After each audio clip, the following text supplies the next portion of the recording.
আসসালামু আলাইকুম ওয়া রাহমাতুল্লাহি ওয়া বারাকাতুহু। ইন্নাল হামদালিল্লাহ ওয়াসসালাতু ওয়াসসালামু আলা রাসূলিল্লাহ ওয়া বা'দ। সম্মানিত দর্শক শ্রোতা, কাছে দূরে, দেশে কিংবা প্রবাসে যে যেখান থেকে আমাদের দেখছেন শুনছেন, সবাইকে জানাই আন্তরিক অভিনন্দন। আশা করছি এই সুন্দর সকালে আল্লাহ রাব্বুল আলামিনের মেহেরবানিতে ভালো আছেন। আমরা দোয়া করি রব্বুল আলামিন সবাইকে রহমতময় বরকতময় জীবন দান করুন। এই টিভি চ্যানেলে প্রতিদিন সকালে ইসলামের জীবন ঘনিষ্ঠ বিষয়গুলো নিয়ে আলোচনা করা হয়ে থাকে। আলোচনা করেন দেশের প্রাজ্ঞ অভিজ্ঞ ইসলামিক স্কলাররা। সেই ধারাবাহিকতায় আজ আমরা আমন্ত্রণ জানিয়েছি আন-নূর জামে মসজিদ টঙ্গী গাজীপুরের সম্মানিত খতিব, বিশিষ্ট লেখক, গবেষক, সাংবাদিক শায়েখ আলী হাসান তাইয়্যিব। আসসালামু আলাইকুম ওয়া রাহমাতুল্লাহি ওয়া বারাকাতুহু। ওয়া আলাইকুম আসসালাম ওয়া রাহমাতুল্লাহি ওয়া বারাকাতুহু। শায়েখ কেমন আছেন? আলহামদুলিল্লাহ, হাইয়াকাল্লাহ। আপনি কেমন আছেন? আলহামদুলিল্লাহ, জাযাকাল্লাহ। প্রিয় দর্শক শ্রোতা, আজ আমরা যে বিষয়ে আলোচনা করব সেটি হলো হজের উদ্দেশ্য ও প্রভাব। হজ ইসলামের অন্যতম স্তম্ভ। শাওয়াল, দিলকদ, জিলহজ হজের মাস। ইতিমধ্যেই বাংলাদেশ থেকে হজের ফ্লাইট শুরু হয়েছে।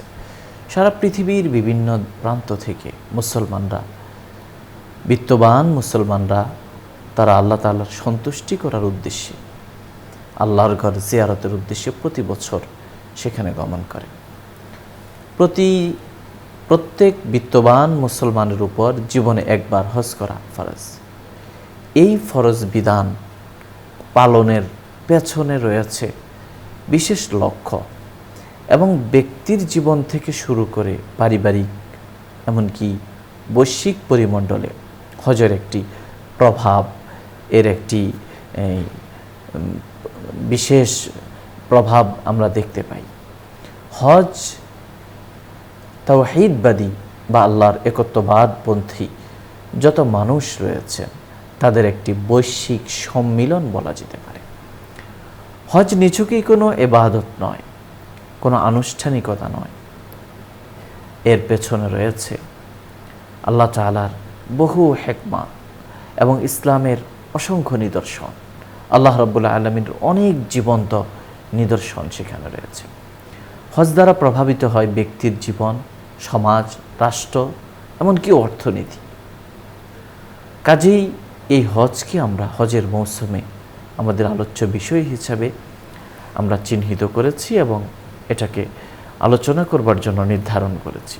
আসুন আমাদের সীমাবদ্ধ সময়ের মধ্যে এই বিষয়ে সবিস্তারে জানবো আমাদের সম্মানিত অতিথির কাছ থেকে। জি, ধন্যবাদ। আলহামদুলিল্লাহ ওয়াসসালাতু ওয়াসসালামু আলা রাসূলিল্লাহ, আম্মা বা'দ। আউযু বিল্লাহি মিনাশ শাইতানির রাজীম। বিসমিল্লাহির রাহমানির রাহিম। وإذ يرفع إبراهيم القواعد من البيت وإسماعيل ربنا تقبل منا إنك أنت السميع العليم। হজের ফ্লাইট শুরু হয়েছে। হাজিরা আল্লাহর ঘরে তালবিয়ার স্লোগান তুলে তাওহীদের বাণী ইথারে পাথারে ভাষাতে এবং সুবাসিত করতে করতে তারা আল্লাহর ঘরে শুভ্র সফেদ কাফেলা পৌঁছতে শুরু করেছে। সারা পৃথিবীর ইমানদার, আল্লাহ প্রেমী, কাবা প্রেমী মানুষের হৃদয়ে এখন তাওহীদ এবং আল্লাহর একত্ব, আল্লাহর ভালোবাসার দোলা লাগতে শুরু করেছে। এমন একটি সময়ে হজের লক্ষ্য, উদ্দেশ্য, সুফল, মোট কথা এই হজের দ্বারা আল্লাহ রাব্বুল আলামিন আমাদেরকে কী কী দিতে চান, কী উদ্দেশ্যে আল্লাহ হজের বিধান দিয়েছেন, এমন একটি বিষয় খুবই যৌক্তিক, সঙ্গত এবং পারফেক্ট বিষয়। আসলে এই বিষয়টা তো এমন, কোরআন যে বিষয়ে আমাদের বারবার দৃষ্টি আকর্ষণ করেছে। আল্লাহ রাব্বুল আলামিন, আমরা জানি যে ইসলামের 5টি ভিত্তি আছে। বুনিয়াল ইসলামু আলা খামসিন শাহাদাতি আল্লা ইলাহা ইল্লাল্লাহ ওয়া ইকামিস সালাহ ওয়া ইতাইজ যাকাত ওয়া সাওমি রমাদান ওয়া হজ্জ বাইতিল্লাহি মান ইসতাতা ইলাইহি সাবিলা। তো এই যে 5টা স্তম্ভ, ঈমান, সালাত, সিয়াম, যাকাত, তারপরে হজ। হজের মাধ্যমে মানুষের ঈমানের স্তম্ভের পূর্ণতা মানুষ লাভ করে, পূর্ণতা দেয়। কিন্তু হজ দিয়ে আল্লাহ আমাদের কীভাবে পূর্ণতা দিচ্ছেন, কেন পূর্ণতা দিচ্ছেন, হজের মধ্যে আছে কি? আমরা অনেকে 7 লাখ টাকা 10 লাখ টাকা খরচ করে হজে যাচ্ছি, সেখানে খেয়ে ছবি তুলছি, খাওয়া দাওয়া করছি এবং মনে করছি নিষ্পাপ হয়ে চলে আসছি, যেমনটি রাসূল সাল্লাল্লাহু আলাইহি ওয়াসাল্লাম বলেছেন। কিন্তু আমরা চিন্তা করছি না যে হজ দিয়ে হজের মাধ্যমে যে মানুষ নিষ্পাপ হয়ে যায়, এটা কেন হয়? কারণ এর মধ্যে এমন কিছু উপাদান, এমন কিছু প্রশিক্ষণ, এমন কিছু মেসেজ আছে যেটা মানুষকে আসলেই নিষ্পাপ বানিয়ে দেয়। সুতরাং আমরা সেটা ধারণ করছি কিনা, সেটা আমাদের ভেতরে কতটা নিচ্ছি, এটা আমাদের চিন্তা করা দরকার। হজের সবচেয়ে বড় লক্ষ্য, 1 নম্বর লক্ষ্য যেটা, যে জন্য আল্লাহ হজকে ফরজ করেছেন, সেটা হলো আল্লাহ তাওহীদকে বাস্তবায়ন করা। আল্লাহ রাব্বুল আলামিন কোরআনের মধ্যে বলেছেন, ওয়াইদ বাওয়া'না আলী ইব্রাহিম, আমি যখন ইব্রাহিমের জন্য জায়গা নির্ধারণ করে দিলাম যে কোথায় সে কাবা ঘর নির্মাণ করবে, এবং সেখানে একটু পরে গিয়ে আল্লাহ বলছেন, আল্লাহ তুশরিক বি শাইআ, এই ঘরটা নির্মাণ এই জন্য করবে যে পুরো পৃথিবীতে এই কথাটা প্রতিষ্ঠা হবে এই ঘরের মাধ্যমে, যে আল্লাহ এই ঘরের দিকেই ইবাদত করতে বলেছেন, অন্য কোনো কিবলা হবে না। এই ঘরটা আল্লাহ তাওহীদ, আল্লাহ যেরকম এক, এই পৃথিবীতে একটা ঘর আছে যেই ঘরকে সবাই ফলো করবে। আপনার প্রাচ্যে, পাশ্চাত্যে, আপনি যেখানেই থাকেন এই কাবাকে আপনি ফলো করবেন। তো একটা কাবাকে ফলো করবেন, আর এই এক কাবার মালিককে আপনি ইবাদত করবেন। আল্লাহর ইবাদতকে, আল্লাহ তাওহীদকে প্রতিষ্ঠা করা। এবং হজের সবচেয়ে বড় আমল, সবচেয়ে দামি আমল যেটা, সেটা হলো তালবিয়া, যেটা প্রথম আমল, ইহরাম পরার সঙ্গে সঙ্গে পড়তে হয়। এবং সেটা সে একদম যে শয়তানকে পাথর নিক্ষেপ করা জামাতুল আকাবাই, সেদিন পর্যন্ত চলতে থাকে। তো এই যে লম্বা সময় ধরে তালবিয়া পড়তে থাকে, এই তালবিয়ার উদ্দেশ্য আল্লাহ তাওহীদকে বাস্তবায়ন করা। তাওহীদের বাক্যগুলোকে এখানে যেরকম আল্লাহ বলেছেন, আল্লাহ তুশরিক বি শাইআ, আমার সাথে কোনো কিছু শরীক করো না, ওইখানে তালবিয়ার মধ্যেও লাব্বাইক আল্লাহুম্মা লাব্বাইক, লাব্বাইক লা শারীকা লাক, হে আল্লাহ আমি হাজির, আমি উপস্থিত, আমি আপনার সকাশে উপস্থিত, আমি উপস্থিত হচ্ছি, আপনার কোনো শরীক নেই। এই যে লা শারীক আল্লাহ, আমাদের কালিমাটা কি ছিল? লা ইলাহা ইল্লাল্লাহ, যেটার মাধ্যমে একজন মানুষ ইসলামে প্রবেশ করে, যেটা ভঙ্গ করলে একজন মানুষ ইসলাম থেকে বেরিয়ে যায়। সেখানেও কথা এটা, লা ইলাহা ইল্লাল্লাহ, আল্লাহ ছাড়া আল্লাহর সাথে কোনো কিছু শরীক করা যাবে না, এবং আল্লাহ ছাড়া কোনো শক্তি নাই, ইলাহ নেই, ইবাদতের উপযুক্ত কেউ নেই, রব নেই, প্রভু নেই। তো এই যে তাওহীদকে বাস্তবায়ন করা এবং শিরিক থেকে মুক্ত হওয়া, এটা এই হজের প্রধান লক্ষ্য। যে জন্য হজের প্রত্যেকটা অনুষঙ্গের মধ্যে এই মেসেজটা আছে। হজটা শুরু হচ্ছে একদম প্রথম যখন তালবিয়ার মাধ্যমে, সেখানে আমরা বলছি লা শারীক। আবার হজটা এরপরে আমরা গিয়ে করবো কি, তাওয়াফ করবো, আল্লাহর ঘর তাওয়াফ করবো। তাওয়াফ করার সময় ওখানে আমরা বিসমিল্লাহি আল্লাহু আকবার, আল্লাহ সবচেয়ে বড়, আল্লাহ তাওহীদের ঘোষণা দিচ্ছি আমরা। এবং হজের যাওয়ার সময় যে আমাদের পোশাকটা, এই পোশাকটার মধ্যে যে সব ধরনের আড়ম্বর, সব ধরনের জাঁকজমক, সব ধরনের আমিত্ব ত্যাগ করে আমি শুধুমাত্র এক আল্লাহর দিকে আমার হৃদয় মনকে সঁপে দিয়েছি, এটা আবহ ফোটানোর জন্য একটা নির্দিষ্ট পোশাকও দেওয়া হয়েছে, যেটাকে ইহরামের পোশাক বলা হয়। তো এই যে এভাবে হজ আমাদের তাওহীদের তাওশীক। হজের একটা আমল হলো কুরবানি করা। কুরবানির মধ্যে বিসমিল্লাহি আল্লাহু আকবার, সেখানে আল্লাহর বরত্ব, আল্লাহ তাওহীদের ঘোষণা। তারপরে জামরাতে গিয়ে পাথর নিক্ষেপ করতে হয়, সেখানে আল্লাহু আকবার, আল্লাহর বরত্ব বর্ণনা করে সেখানে পাথর নিক্ষেপ করতে হয়। এবং সাফা এবং মারওয়ার মাঝখানে যখন সাই করা হয়, সেখানেও একই কথা, লা ইলাহা ইল্লাল্লাহু ওয়াহদাহু লা শারীকা লাহু লাহুল মুলক ওয়া লাহুল হামদু ইউহয়ি ওয়া ইউমীতু ওয়া হুয়া আলা কুল্লি শাইইন কাদির। এখানে রাসূল সাল্লাল্লাহু আলাইহি ওয়াসাল্লাম সাফার ওখানে গিয়ে এই দোয়াটা পাঠ করেছেন, মারওয়াতে গিয়ে পাঠ করেছেন, এটা তাওহীদের ঘোষণা। আবার আরাফাত, হজের সবচেয়ে বড় আমল, আল হাজ্জু আরাফা, হজ হলো আরাফার নাম। আরাফা যদি কেউ মিস করে তাহলে তার হজ হবে না, পরের বছর আবার তাকে হজ করতে হবে। এই আরাফার আমল সম্পর্কে রাসূল সাল্লাল্লাহু আলাইহি ওয়াসাল্লাম বলছেন, খায়রু মা কুলতু আনা ওয়ান নাবিয়্যুনা মিন ক্বাবলি লা ইলাহা ইল্লাল্লাহু ওয়াহদাহু লা শারীকা লাহু ইলা আখিরিল হাদিস। তো আমি এবং আমার আগের নবীরা যত দোয়া করেছি, তার মধ্যে শ্রেষ্ঠ দোয়া আরাফার দিনে পড়ার জন্য লা ইলাহা ইল্লাল্লাহু ওয়াহদাহু লা শারীকা লাহু লাহুল মুলক। এই যে এখানে লা শারীকা লাহু, অর্থাৎ আল্লাহ তাওহীদের ঘোষণা এবং আল্লাহর সঙ্গে শরীককে বিযুক্ত করা এবং তাদেরকে না করা, তাদেরকে অস্বীকার করা, এটার মাধ্যমে। এভাবে হজ আমাদেরকে আদ্যপান্ত পুরা হজের প্রত্যেকটা আমল জুড়ে আল্লাহ তাওহীদ শিক্ষা দেয়। তাহলে হজের প্রধান লক্ষ্য হলো আল্লাহ তাওহীদ প্রতিষ্ঠা করা। একটা মানুষ হজ থেকে আসার পরেও সে যদি গায়রুল্লাহকে সিজদা করে, গায়রুল্লাহ নামে কসম করে, এবং সে যদি শিরক থেকে তওবা করতে না পারে, তাহলে তার হজের কোনো অর্থ নেই। সে হজের মূল মেসেজটা, মূল উদ্দেশ্যকেও বাস্তবায়ন করতে পারেনি। 2 নম্বর, হজের উদ্দেশ্য, আল্লাহ রাব্বুল আলামিন আমাদেরকে হজের মাধ্যমে আমাদের আত্মিক পরিশুদ্ধি চান, আত্মার পরিশুদ্ধি। আমাদের মধ্যে অনেক রকমের আমিত্ব আছে, অনেক রকমের অহমিকা আছে। সেই আমিত্ব অহমিকা আমরা নামাজ রোজার করলেও যাওয়ার কথা, কিন্তু নামাজ রোজা আমরা পারফেক্টলি করি না, সেজন্য যায় না। আমাদের ইসলামে আরও অনেক ঔষধ, অনেক রকমের উপাত্ত আমাদেরকে দেওয়া হয়েছে, যেগুলোর মাধ্যমে আমাদের হৃদয়কে পরিশুদ্ধ করবে। কিন্তু সেখানেও যদি না হয় এবং আগে যতটুকু হয়েছে পূর্ণতা লাভ করবে আত্মশুদ্ধির, সেটা হলো হজের মাধ্যমে।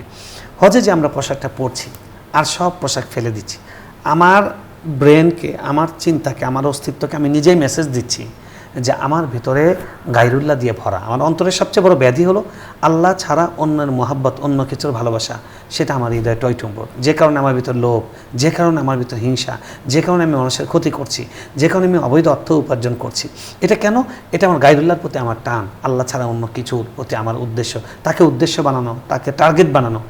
আর এই যখনই আমি এই পোশাকটা খুলছি অন্যের স্বাভাবিক পোশাক থেকে, যে এতদিন পর্যন্ত যা করেছি, আজকে থেকে আমি শুধু আল্লাহর হয়ে যাচ্ছি।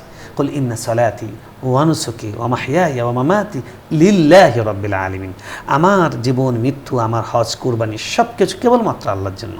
ওয়া আতিমুল হজ্জ ওয়াল উমরাতা লিল্লাহ।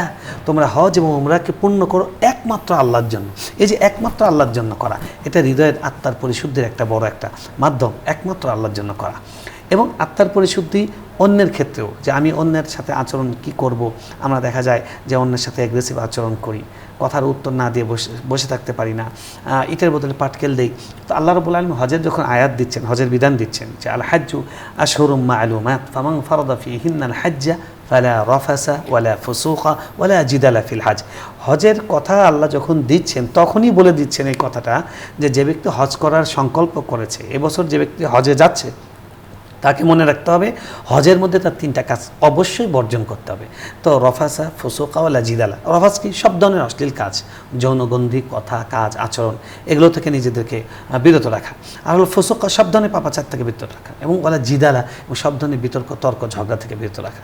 হজের পুরা সফরটা আপনার বারবার এই সিচুয়েশন তৈরি হবে যে আপনার মেজাজটা খারাপ হয়ে যাবে। আপনার বিমানবন্দরে গিয়ে দেখবেন বিমানের শিডিউল মিস, তারপরে দেখবেন এটা নাই, এটা দেরি হচ্ছে কেন, মক্কায় নামার পরে দেখবেন, জিদ্দায় নামার পরে দেখবেন বাস আসতে বিলম্ব হচ্ছে, বাস আপনাকে পৌঁছে দিয়েছে, আপনার লাগেজ বুঝে পেতে দেরি হচ্ছে। আবার হোটেলে গেছেন, একজন সাথী নাই, নামাজ পড়ার জন্য নেমেছেন, দেখবেন যে দুজনকে খুঁজে পাওয়া যাচ্ছে না। সব জায়গায় মেজাজটা আপনার কন্ট্রোল করা কঠিন হয়ে যাবে। তখন আপনি মানুষের উপরে অ্যাটাক করবেন। আল্লাহ বলেছে ওয়ালা জিদালা ফিল হজ। হজের পুরা সফরের মধ্যে কুল, কিপ সাইলেন্ট, এবং তুমি মানুষকে ক্ষমা করো। ফাআফু আনহুম ওয়াসফাহ, ক্ষমা করো, মাফ করো, স্কিপ করো, এরাজ করো। এই যে মানুষের ভেতর এই কোয়ালিটি যদি তৈরি হয়, তাহলে আজকে আমাদের সামাজিক যত সংঘাত আমরা দেখতে পাচ্ছি যে মানুষ মানুষকে খুন করছে, মানুষের অর্থ সম্পদ হামলা করছে, চাঁদাবাজি করছে, রেপ করছে। এই যে মানুষের প্রতি মানুষের আগ্রাসী আচরণ, এটা কেন করছে? কারণ আমাদেরকে এখন যে আমাদের শিক্ষা, আমাদের যে জীবন ব্যবস্থা, এই জীবন ব্যবস্থার মধ্যে শুধু আমি ভালো থাকবো কিভাবে, এর বাইরে কোনো চিন্তা নাই, বার্তা নাই, ভাবনা নেই। তো আমাদেরকে পশু বানিয়ে দিচ্ছে। আসলে তো মানুষ হিসেবে জন্ম নিলেই মানুষ হওয়া যায় না, সারা জীবন করতে হবে জ্ঞানের সাধনা, একটা মরমের সঙ্গীত আছে। তো মানুষের জন্ম নিলেই হয় না, আমাদেরকে এই যে কোয়ালিটি অর্জন করা, এটা করতে হবে দীর্ঘ সময় ধরে। তো হজ আমাদেরকে এই ট্রেনিংটা সবচেয়ে পারফেক্টলি, সবচেয়ে জোরালোভাবে, বলিষ্ঠভাবে দেয় যে আমার আমিত্বকে ত্যাগ করা, অহমিকাকে ত্যাগ করা, এবং অন্যের প্রতি সহমর্মী হওয়া, অন্যের ব্যথায় সমব্যথী হওয়া। রাসূল সাল্লাল্লাহু আলাইহি সাল্লামকে জিজ্ঞেস করা হয়েছে যে হজ্জে মাবরুরের আপনি ফজিলত বলেছেন, আল হজ্জুল মাবরুর লাইসা লাহু জাযাউন ইল্লাল জান্নাহ। হজ্জে মাবরুরের একমাত্র পুরস্কার হলো জান্নাত। সুবহানাল্লাহ। তো হজ্জে মাবরুর কিভাবে হবে? রাসূল সাল্লাল্লাহু আলাইহি সাল্লাম বলছেন যে হজ্জে মাবরুরের একটা বৈশিষ্ট্য হলো কালামুল লাইয়িন, নরম কথা, আর হলো হুসনুল খুলুক, উত্তম আচরণ করা। আপনি অন্যের উপরে রাগ করা তো দূরের কথা, আপনি তাকে এগিয়ে দিবেন, প্লিজ আপনি যান। বাথরুমের সিরিয়ালে আছেন অনেক মানুষ, আপনি এগিয়ে যান। অজু সিরিয়ালে আছেন, জি আপনি করুন প্লিজ। ওনার একটা জিনিস পড়ে গেছে, আপনি তুলে দিবেন। ওনার একটা জিনিস হারিয়ে গেছে, আপনি খুঁজে দিবেন। এই যে মুসলমানদের মধ্যে ভ্রাতৃত্ব, মাসালুল মুমিনিনা ফি তাওয়াদ্দুহিম ওয়া তারাহুমিহিম কামাসালিল বুনিয়ান কামাসালি জাসাদিন, একটা দেহের মতো তারা একসাথে হাসবে, একসাথে কাঁদবে। আজকে সারা পৃথিবীতে কত জায়গায় মুসলমানরা খারাপ অবস্থায় আছে, আমরা সারাদিন হাসতেই খাচ্ছি, আমাদের কোনো অনুভূতির মধ্যে তারা নাই। তাদেরকে ফিল করা, এই কোয়ালিটি, এই বৈশিষ্ট্য তৈরি করে হজ আমাদের মধ্যে। তাহলে আমরা দেখলাম যে হজের দ্বিতীয় লক্ষ্য হলো আমাদের হৃদয়ের পরিশুদ্ধি, আত্মার পরিশুদ্ধি ঘটানো। সেটা একদিকে গায়রুল্লাহ থেকে হৃদয়কে পরিশুদ্ধ করা, শিরিক, বিদাত, মুনাফিকি থেকে, ঠিক একইভাবে আচরণগত দিক থেকে অন্যের সাথে সেটা। এবং দেখেন ইহরামের কাপড়, এই কাপড়টা কোনো সুতা নাই, মানে কোনো সেলাই নাই, এর মধ্যে কোনো আভিজাত্য নেই, সবার একই রকম কাপড়। যেন কুল্লুকুম মিন আদম ওয়া আদমু মিন তুরাব, তোমরা সবাই আদম থেকে, বিদায় হজের ভাষণে রাসূল সাল্লাল্লাহু আলাইহি ওয়াসাল্লাম যেটা বলেছিলেন, তোমরা সবাই আদম থেকে, আর আদমকে তৈরি হয়েছে তৈরি করা হয়েছে মাটি থেকে, মিনহা খালাকনাকুম ওয়া ফিহা নুঈদুকুম ওয়া মিনহা নুখরিজুকুম তারাতান উখরা। মাটি থেকেই সৃষ্টি করা হয়েছে, এত অহংকার করার কিছু নেই। আমরা তো এত মানে আমাদের অহংকার হয়ে গেছে। ওদিন দেখলাম যে মোহাম্মদপুরে একটা ঘটনা ঘটেছে, এক ভদ্রলোক বলেছে, মা একটু তুমি শালীন পোশাক পরো বা এটা করো না মা, বাস তার উপর বুড়া মানুষের উপর একটা তরুণ একটা মেয়ে তাকে মারতে যাচ্ছে, এরকম এত এগ্রেসিভ। একটা মানুষ বলছে যে ভাই একটু ধূমপানটা একটু সাইডে গিয়ে করেন, আপনার সিগারেটের গন্ধটা আমার বাচ্চার নাকে আসছে। হ্যাঁ, আপনি বলার কে? আপনাকে কে এই দায়িত্ব দিয়েছে? এই যে অ্যাটিচিউড, এগুলো হলো আমিত্বের অ্যাটিচিউড, এগুলো হলো মানে শয়তানের অ্যাটিচিউড। শয়তানের অ্যাটিচিউডটা এরকম ছিল যে খালাক্তানি মিন নার ওয়া খালাক্তাহু মিন তিন, আমাকে আগুন দিয়ে সৃষ্টি করেছেন, ওকে মাটি দিয়ে সৃষ্টি করেছেন, আমি তো তার থেকে উত্তম, আনা খায়রুম মিন। তো এই জন্য আমাদের ভিতরে এই আমিত্ব দূর করার জন্য হজ একটা অনেক বড় প্রতিষেধক, হজ অনেক বড় কোর্স, হজ অনেক বড় একটা আমাদের ব্যবস্থা। এটার মাধ্যমে অহংকার থেকে আমিত্ব থেকে মুক্ত হতেই হবে। আপনি হজ থেকে আসার পর যদি এটা মুক্ত হতে না পারেন, তাহলে আপনি হজের কাজ শেষ করে আসছেন, হজের শিক্ষা নিয়ে আসতে পারেননি। 3 নম্বর হলো হজ আমাদেরকে শেখায় যে আল্লাহর জন্য একমাত্র হতে হবে, এখলাস নিয়া। হ্যাঁ, সব কিছু আল্লাহর জন্য করতে হবে। দেখেন আল্লাহ রাব্বুল আলামিন কোরআনে বারবার করে বলেছেন, ইন্না আতাইনাকাল কাউসার ফাসাল্লি লিরাব্বিকা ওয়ানহার। তো তোমার রবের জন্য নামাজ পড়ো, তোমার রবের জন্য কোরবানি করো, প্রত্যেকটা আল্লাহর জন্য। এবং একটু আগে যেটা বলেছেন ওয়া আতিমুল হাজ্জা ওয়াল উমরাতা লিল্লাহ, এই যে এই প্রত্যয়টি, এটার উদ্দেশ্য হলো just for Allah, only for Allah. তো আমাদের প্রত্যেকটা কাজকে ইন্নামাল আ'মালু বিন্নিয়াত, আল্লাহর জন্য যতক্ষণ পর্যন্ত আমার নিয়তকে পরিশুদ্ধ না করছি, সেটা ইবাদত হলে হবে না। ইবাদত, রাসূল সাল্লাল্লাহু আলাইহি ওয়াসাল্লাম বলছেন, আমি তোমাদের কাছে তোমাদের ব্যাপারে শিরকে খাফি, গুপ্ত শিরকের ভয় করি। সাহাবীরা গুপ্ত শিরক কি? রাসূল সাল্লাল্লাহু আলাইহি ওয়াসাল্লাম বললেন রিয়া, মানুষকে দেখানোর জন্য কাজ করা। তো আমাদের প্রত্যেকটা ইবাদতকে নষ্ট করে দিচ্ছে রিয়া। একে তো আমাদের কামাই রুজির মধ্যে সমস্যা, আমাদের ইবাদতের আন্তরিকতার মধ্যে সমস্যা, এর মধ্যে যদি নিয়তেও সমস্যা হয়, তাহলে একটা আমল কীভাবে গ্রহণযোগ্য হবে? দেখা যাচ্ছে যে হাজী সাহেব হজে যাচ্ছেন, ওমরায় যাচ্ছেন, তিনি আগে এহরামের কাপড়টা পরে আগে ফেসবুকে একটা সেলফি মেরে দিচ্ছেন। মানে আপনি এই সেলফিটা কাকে দেখাচ্ছেন? আপনি যাচ্ছেন হজ আল্লাহর জন্য, লিল্লাহ। হ্যাঁ, তো আপনি কেন এটা মানুষকে দেখাচ্ছেন? আবার কাবাঘরের সামনে গিয়ে সেলফি, আবার আরাফাতে গিয়ে সেলফি, তারপরে মসজিদে নববীতে রাসূল সাল্লাল্লাহু আলাইহি ওয়াসাল্লাম রওজার সামনে গিয়ে সেলফি। এগুলো তো একটা অসুস্থতা, এগুলোর মাধ্যমে আমাদের ইবাদতকে নষ্ট হয়ে যায়। তো হজ চাই যে আমাদের এই যে মানসিকতা, সব জায়গায় মানুষকে দেখনদারি, মানুষকে দেখানো, 2টা লাইক কামানো, মানুষের 2টা প্রশংসা, এই জিনিস থেকে বের হয়ে আসা। আমি এই ইবাদতটা করছি শুধু আল্লাহর জন্য। যারা এবার হজে যাচ্ছেন, আমি সবাইকে অনুরোধ করব, এবং দর্শক যারা শুনবেন ভবিষ্যতে উমরায় যাবেন, সবাইকে অনুরোধ করব, এহরাম পরা অবস্থায় ফোনটা পরিপূর্ণ সাইলেন্ট করে পকেটে রাখবেন, ভেতরে রাখবেন, এটাকে খামবন্দি রাখবেন, এটাকে প্যাকেটবন্দি রাখবেন, এটা বের করবেন না, কোনো ছবি তুলবেন না। আপনি যাচ্ছেন আল্লাহর জন্য, আল্লাহকে খুশি করার জন্য। আল্লাহ রাসূল সাল্লাল্লাহু আলাইহি ওয়াসাল্লাম বলছেন, ওয়াল হাজ্জুল মাবরুর লাইসা লাহু জাযাউন ইল্লা জান্নাহ, হজ্জে মাবরুরের একমাত্র জাযা হলো জান্নাত। হজ্জে মাবরুরের একটা বৈশিষ্ট্য হলো গুনাহমুক্ত হওয়া, ওয়ালা ফুসুকা, গুনাহমুক্ত হওয়া। তো আপনি খামাকে একজন ছবি তুলছেন, আপনি একজন নামাজ পড়ছে ছবি তুলছেন, ওই লোকটার ছবি তুলছেন, তার অনুমতি নিয়েছেন। একজন মোনাজাত করছে আল্লাহ ঘরের সামনে, আপনি তার ছবি তুলছেন, একটা মহিলার ছবি তুলছেন। একজন মহিলার ছবি তুললে ওইটাতে এক্সট্রা পর্দা লঙ্ঘনের গুনাহ হচ্ছে, আরেকজনের অনধিকার চর্চা করছেন। তো এই ব্যাপারগুলো আমাদের হাজি ভাইদেরকে বিরত থাকতে হবে। এবং হজ থেকে শিক্ষা নিয়ে আমরা যারা হজে যাচ্ছি, যাব না, যারা ভবিষ্যতে যাব, আমাদের সকলকে এটা মাথায় রাখতে হবে যে হজের মধ্যে কেবলমাত্র আল্লাহর জন্য করা, প্রত্যেকটা ইবাদতকে একমাত্র আল্লাহর জন্য করা। ওই যে হজের মধ্যে তো একটা অনুষঙ্গ আছে কোরবানি করা। কোরবানির ক্ষেত্রে আল্লাহ কী বলেছেন? যে হজের প্রথম কোরবানির যে প্রথম ঘটনা হাবিল এবং কাবিলের, ওখানে কি আছে? ইন্নামা ইয়াতাকাব্বালুল্লাহু মিনাল মুত্তাকিন, আল্লাহ কেবলমাত্র যে তাকওয়ার সাথে করে, আল্লাহর জন্যই করে, কেবল তারটাই গ্রহণ করে, অন্য কারোটা নেয় না। তুমি যে জোর করে কোরবানি দিয়ে আল্লাহর কাছে গ্রহণ করাবে, এটা কোনো যোগ্যতা নাই, এটার কোনো সম্ভাবনা নেই, এটা কোনো সম্ভাব্যতা নেই। তো সুতরাং আমরা প্রত্যেকটা কাজ আল্লাহর জন্য করব। আল্লাহর জন্য যদি করি, ইল্লা মা ইয়াকুনা লিল্লাহ, আল্লাহর জন্য যেটা হবে সেটাই আল্লাহ কবুল করবেন। এই হজটাও আল্লাহর জন্য করব, আমাদের নামাজটাও আল্লাহর জন্য করব, আমাদের প্রত্যেকটা কাজ, ছোট্ট ছোট্ট কাজ যদি আল্লাহর জন্য করতে পারি, ওটা ইবাদত। রাসূল সাল্লাল্লাহু আলাইহি ওয়াসাল্লাম বলছেন, হাসছো সেটা ইবাদত, একজন মানুষকে সালাম দিচ্ছি সেটা ইবাদত, একজন মানুষকে সৎ কাজে আদেশ করছে ওদের সাদাকা, নিজের স্ত্রীর মুখে লোকমা তুলে দিচ্ছে এটা সাদাকা, প্রত্যেকটা কাজ সাদাকা। আমি আর্ন করতে যাচ্ছি, আমি রুজি করতে যাচ্ছি, সেটাও আমার জন্য সাদাকা। কিসের বদলতে? নিয়তের বদলতে। তো এই হজ আমাদেরকে নিয়তকে পরিশুদ্ধ করা এবং একমাত্র আল্লাহর জন্য করা, এটা শিক্ষা দেয়। 3 নাম্বার। 4 নাম্বার, হজ আমাদের মধ্যে একতা তৈরি করে, সংহতি তৈরি করে। দেখেন আজকে মুসলিম উম্মার একটা বড় ক্রাইসিস, বড় একটা সংকট হলো মুসলিম উম্মার মধ্যে একতার অভাব। আজকে একটা দেশকে ঘায়েল করলে অন্য দেশ, কিন্তু আপনি দেখবেন ইউরোপিয়ান ইউনিয়ন, তারা একসাথে হয়ে যায়। আল কুফরু মিল্লাতুন ওয়াহিদা, অমুসলিমরা তারা একসাথে হয়ে যায়, তারা একে অপরকে হেল্প করে, কিন্তু মুসলিমরা একে অপরকে হেল্প করে না, হেল্প করতে চায় না, তাদের মধ্যে একতার ফিলিংস নেই। অথচ রাসূল সাল্লাল্লাহু আলাইহি ওয়াসাল্লাম বলছেন যে মুসলিমরা হলো একটি দেহের মতো, আর আল্লাহ তাআলা বলছেন ওয়াতাসিমু বিহাবলিল্লাহি জামিআন ওয়া লা তাফাররাকু, তোমরা একদম শক্তভাবে আল্লাহর কোরআনকে ধরো, তোমরা বিচ্ছিন্ন হয় না। তো আল্লাহর কোরআনকে শক্তভাবে যদি আমরা ধরি, তাহলে আজকে এক জায়গায় মুসলমানরা মার খাবে, আমরা কিছুই বলবো না, সেটা কোনোভাবেই সম্ভব নয়। তো হজ আমাদের মধ্যে একতার ফিলিংস তৈরি করে, একই সঙ্গে সবাই বলছে তালবিয়া, একই সঙ্গে সবাই আরাফায় মুভ করছে, একই সঙ্গে সবাই মুজদালিফায় যাচ্ছে, একই সঙ্গে আবার মিনায় যাচ্ছে, একই সঙ্গে আল্লাহর ঘর তাওয়াফ করছে, কোনো হুড়োহুড়ি নাই, কোনো ঠেলাঠেলি নেই, কোনো আগে পিছে নাই। এই যে মানে সবাইকে একসাথে চলার মানসিকতা, এই স্পিরিটটা তৈরি করে হজ, একতা। হজ মুসলমানদেরকে, বিশ্ব মুসলমানকে ঐক্যের ডোরে আবদ্ধ হতে গেঁথে ফেলে এবং ঐক্যবদ্ধ থাকতে অনুপ্রাণিত করে। শুকরিয়া, আপনি বলছিলেন হজের উদ্দেশ্য প্রভাব নিয়ে। সময়ের সীমাবদ্ধতা থাকায় আমাদের এখানেই থামতে হচ্ছে।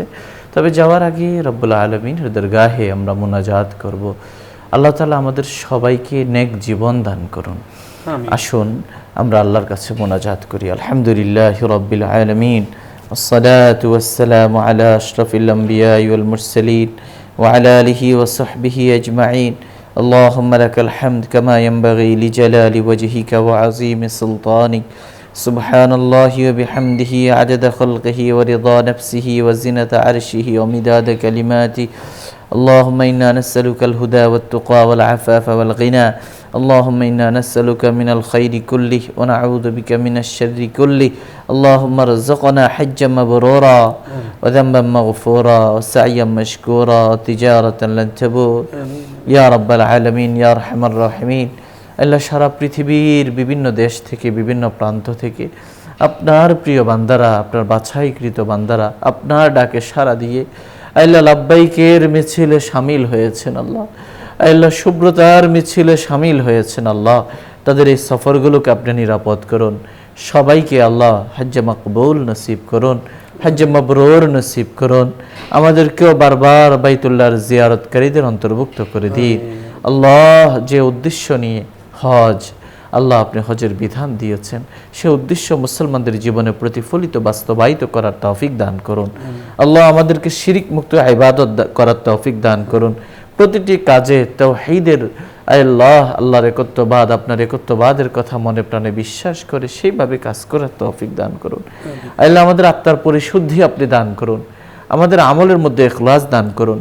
বিশ্ব মুসলমানকে ঐক্যের শামিয়ানায় জড়ো হওয়ার তৌফিক দান করুন। ইয়া আল্লাহ, আমাদের গুনাহ খাতা মাফ করে দিন। আয় আল্লাহ, আমাদের জীবনের সগীরা কবিরা, জানা অজানা, ইচ্ছা অনিচ্ছায়, প্রকাশ্যে গোপনে, দিনে রাতে, আলোতে অন্ধকারে করা সগীরা কবিরা গুনাহ আপনি মাফ করে দিন। আল্লাহ, গুনাহের কাজ করা কঠিন করে দিন। নেক জীবন দান করুন, আমলে সালেহ বেশি বেশি করার তৌফিক দান করুন, হসনে খাতেমা দান করুন। অতীত থেকে ভবিষ্যৎ আরো স্বপ্নীল বর্ণিল করে দিন। আল্লাহ, আমাদের নেক আশাগুলো, প্রত্যাশাগুলো, স্বপ্নগুলো বাস্তবায়িত করে দিন। আল্লাহ, আমাদের দোষ ত্রুটি আপনি ঢেকে দিন, আমাদের মর্যাদা বৃদ্ধি করে দিন, আমাদের রিজিকে প্রশস্ততা দান করুন, আমাদের বাসস্থানের প্রশস্ততা আপনি দান করুন, হায়াতে বারাকা নসিব করুন, আমলের মধ্যে বারাকা নসিব করুন, সময়ের মধ্যে বারাকা নসিব করুন। ইয়া আল্লাহ, আমাদের অন্তরকরণকে আল্লাহ ইখলাস দিয়ে ভরপুর করে দিন, কোরআনের আলোতে আলোকিত করে দিন, কোরআনের আলোকে জীবনকে সাজানোর তৌফিক দান করুন। আল্লাহ, আমাদেরকে জান্নাতের সহজ সরল পথটি দেখিয়ে দিন, সিরাতে মুস্তাকিমের উপর অবিচল থাকার তৌফিক দান করুন। আমাদের পূর্বপুরুষ যারা ইন্তেকাল করেছেন তাদেরকে মাফ করে দিন, যারা জীবিত আছেন নেক হায়াত দান করুন। আমাদের স্ত্রী সন্তান পরিবার পরিজনকে আপনি কবুল করুন, তাদের মধ্যে দিনদারি আমানতদারি দান করুন। আল্লাহ, তাদেরকে সংশোধন করে দিন, তাদেরকে ইসলাহ করে দিন, দ্বীনের সমজ এবং বুঝ দান করুন। ইয়া আল্লাহ, আমাদেরকে হেদায়েতের পথে পরিচালিত করুন, অন্যের হেদায়েতের উসিলা বানিয়ে দিন। ইয়া আল্লাহ, এই অনুষ্ঠানের মাধ্যমে দ্বীনের যে খিদমাত হচ্ছে এর পেছনে যারা আছেন আল্লাহ তাদের সবাইকে কবুল করুন। ব্যবসায়ী ভাইদের ব্যবসা বাণিজ্যে বারাকা নসিব করুন, চাকরিজীবীদের চাকরি বাকরিতে উন্নতি দান করুন, পেশাজীবীদের পেশাবৃত্তিতে আল্লাহ বারাকা নসিব করুন। আল্লাহ, এই জমিনের মধ্যে আপনি আপনার অবারিত বরকত আল্লাহ মুক্ত করে দিন। আল্লাহ, আসমান থেকে আমাদের জন্য রহমতের বারিধারা বর্ষণ করুন। আল্লাহ, এই জমিনের মধ্যে রাখা গচ্ছিত আল্লাহ সম্পদ আপনি এই দেশের জন্য অবমুক্ত করে দিন, এই দেশকে অর্থনৈতিকভাবে সচ্ছল করে দিন, এই দেশকে দুর্নীতিমুক্ত করে দিন, এই দেশের মানুষের চরিত্র ভালো করে দিন, এই দেশের মানুষের জ্ঞান মেধা প্রজ্ঞা আল্লাহ উন্নত করে দিন, আল্লাহ পরস্পরের প্রতি শ্রদ্ধাবোধ তৈরি করে দিন, হানাহানি মারামারি কাটাকাটি মুক্ত হয়ে ভাই ভাই হয়ে থাকার তৌফিক দান করুন। ইয়া রাব্বাল আলামিন, আমাদের দোয়াগুলো কালিমায়ে তাওহীদের উসিলায় কবুল করুন। সুবহান রাব্বিকা রাব্বিল ইজ্জাতি আম্মা ইয়াসিফুন, সালামুন আলাল মুরসালিন, আলহামদুলিল্লাহ। প্রিয় দর্শক শ্রোতা, এতক্ষণ ধরে অত্যন্ত ধৈর্য সহ আপনারা শুনছিলেন আপনাদের প্রিয় অনুষ্ঠান আলোকিত প্রতিদিন। পুরো সময় আমাদের সঙ্গে থাকার জন্য ধন্যবাদ। আশা করছি আগামী দিনেও আপনারা এই অনুষ্ঠান উপভোগ করবেন। আমা আলাইনা ইল্লাল বালাগ। আসসালামু আলাইকুম ওয়া রাহমাতুল্লাহি ওয়া বারাকাতুহু।